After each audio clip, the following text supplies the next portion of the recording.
ഞാൻ സംഗീതം പഠിച്ചിട്ടുണ്ടല്ലേ? ഒരു കൊല്ലം എന്തോ മ്യൂസിക് പഠിക്കാൻ പോയെന്ന് പറഞ്ഞു. ഒരു വർഷമല്ല, ഞാൻ 4-5 വർഷം പഠിച്ചു അല്ലേ? അതുകൊണ്ട് ഗുണമുണ്ടായോ? മാഷിന് ഗുണമുണ്ടായി കാണല്ലേ? മാഷിന് ഗുണമുണ്ടായി. ആനന്ദ മാഷ് അതൊക്കെ അറിയാം.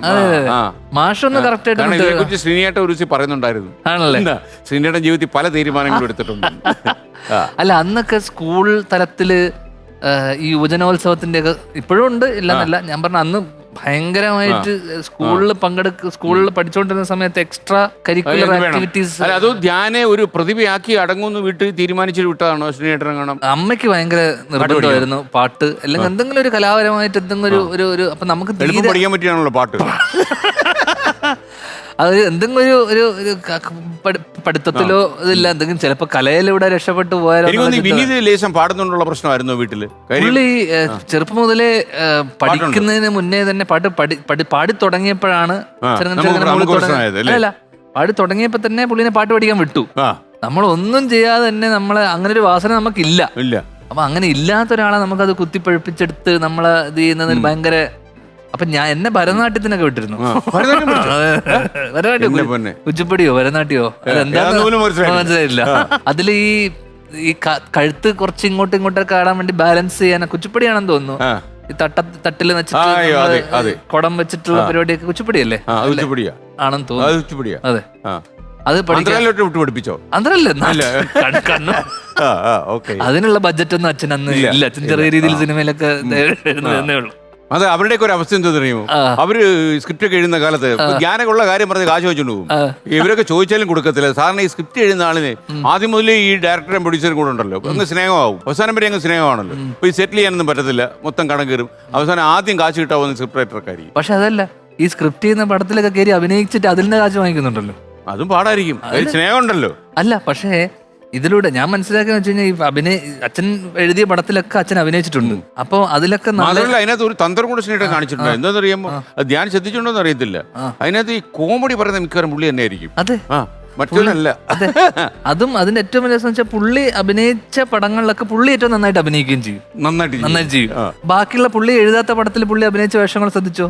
വലിയ മെച്ചമുണ്ടാവും. അത് മാത്രമല്ല, പുള്ളിയോട് പറയാൻ പറ്റിയിട്ടുണ്ടോ? ഇപ്പൊ പറഞ്ഞല്ലോ. കുച്ചിപ്പടി പിടിച്ചിട്ട് മറ്റേ സാധനം കുച്ചിപ്പടി വഴങ്ങില്ല.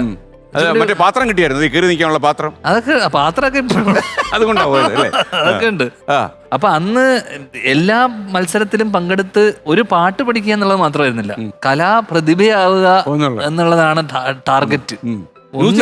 ഒന്നില് വരിക, ഒതുങ്ങുമല്ല. അപ്പം എല്ലാത്തിനകത്തും മലയാളം, പദ്യം, ഇംഗ്ലീഷ് റെസിറ്റേഷൻ. മനസ്സിലായി. ഒരു 2-3 വർഷം. എത്ര വർഷം പഠിച്ചു ഡാൻസ്? ഡാൻസ് കുറച്ച് ഒരു മാസങ്ങൾക്കുള്ളിൽ തന്നെ നിർത്തി. എനിക്കൊന്ന് ഡാൻസ് ടീച്ചർ എന്നെ ഓടിച്ചു കാണും മിക്കവാറും. ഡാൻസ് ടീച്ചർ അല്ല, അവര് എന്നെ പഠിപ്പിച്ചു തുടങ്ങിയപ്പോഴേക്കും ശ്രീനിവാസിന്റെ മകനെ പഠിപ്പിച്ച് നടിക്കുന്ന ആളാന്ന് പറഞ്ഞിട്ട് അവര് ക്യാൻവാസ് ചെയ്ത് അവർക്ക് പിന്നെ കുറെ രക്ഷപ്പെട്ടു. നമ്മളവിടെ രക്ഷപ്പെട്ടില്ല. ഇല്ല, നമ്മളവിടെ രക്ഷപ്പെട്ടില്ല. കാരണം ഈ പാട്ട് 2-3-4 വർഷത്തോളം പഠിച്ചെങ്കിലും ഒന്നിലും ജയിക്കാൻ പറ്റിയിട്ടില്ല. ആകെ ജയിച്ചത് ഒന്നിനകത്താറ്റം 3 പേര് പങ്കെടുത്ത മത്സരത്തിന് 3ാമത് സ്ഥാനം കിട്ടി. ചെറിയ കാര്യമല്ല. അതിലൊരു സമ്മാനം കിട്ടിയെന്നല്ലാതെ അതെനിക്ക് തോന്നുന്നു ഈ ഇംഗ്ലീഷ് റെസിറ്റേഷനോ അങ്ങനെ എന്തോ. കാരണം അതിൽ ആരും ഇംഗ്ലീഷ് ആരും പങ്കെടുക്കാത്ത ചില ഇവന്റുകൾ ഉണ്ടാവും, അതിലൊക്കെ കിട്ടിയിട്ടുണ്ട്. ഞാനൊരു 2 ലൈൻ പാടുന്നു. ഞാനോ? ഇപ്പോഴോ? ഞാൻ മൈക്ക് എടുത്താം, ഒരു നല്ല മൈക്ക് തരാം. അപ്പൊ ഇനിയിപ്പോ അതിന്റെ ഒരു കുറവുണ്ടോ? ഇപ്പൊ ഇതിനകത്ത് ബാധ്യത എന്തറിയോ?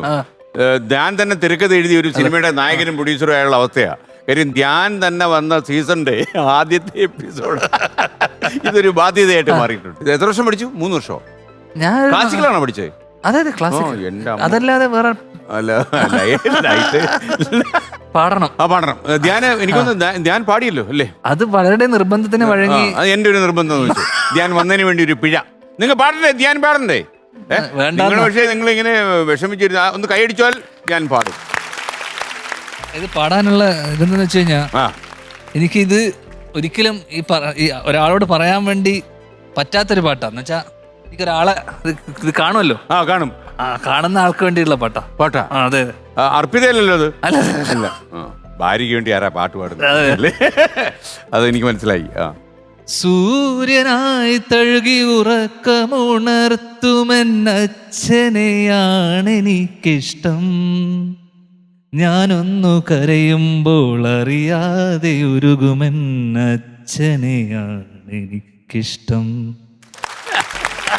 ഇപ്പൊ എനിക്ക് മനസ്സിലായി ആരെയും ഉദ്ദേശിച്ചാണ്. എനിക്ക് മനസ്സിലായി. കാരണം ഞാനൊന്ന് കരയുമ്പോ ഒരിക്കലും